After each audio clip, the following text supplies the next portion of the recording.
এই ধরনের video editing করতে পারবেন। সো আজকের ভিডিওটি সম্পূর্ণ দেখলেই এই এডিটটা শিখতে পারবেন। সো রিকোয়েস্ট করবো যারা খুব দ্রুত ভিডিও ভাইরাল করতে চান এখনই এই ভিডিও এডিটটা শিখে এরকম একটা ভিডিও বানিয়ে আপনার টিকটকে ভিডিওটা আপলোড করুন, দেখবেন মাত্র একদিনে বা কয়েক ঘন্টার ভিতরে আপনার ভিডিওটা ভাইরাল হয়ে যাবে। সো অবশ্যই সম্পূর্ণ ভিডিওটি দেখে এডিটটা শিখে নেবেন। আর আরেকটা রিকোয়েস্ট, এই ভিডিওটিতে লাইক দিয়ে চ্যানেলটা সাবস্ক্রাইব করে দিবেন। যারা ফেসবুক থেকে দেখছেন পেজটি ফলো দিয়ে ভিডিওটি শেয়ার করে দিবেন।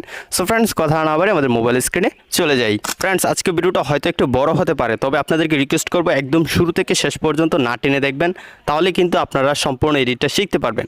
তো আমি প্রথমে আপনাদেরকে একটা ভিডিও দেখাই যে আমি কিভাবে ভিডিওটা করেছি, মানে শুরুতে আপনাকে কিভাবে মোবাইল ফোন দিয়ে ভিডিও করে নিতে হবে সেটা কিন্তু আপনাকে শিখতে হবে। ওকে, তো আমি চলে যাচ্ছি আমার ভিডিও প্লেয়ারে, আমি একটা ভিডিও জাস্ট প্লে করে আপনাদেরকে দেখাচ্ছি। সো আমি এই ভিডিওটা শ্যুট করেছি। তো দেখুন আমার মোবাইল ফোনটা আমি একটা ট্রাইপডে রেখে তারপর ভিডিওটা শ্যুট করেছি। তো কীভাবে শ্যুট করেছি দেখুন, কোন মানুষ কিন্তু ছিল না, আপনি চাইলে কোথাও মোবাইলটা রেখেও কিন্তু শ্যুট করতে পারেন যদি আপনার কাছে ট্রাইপড না থাকে।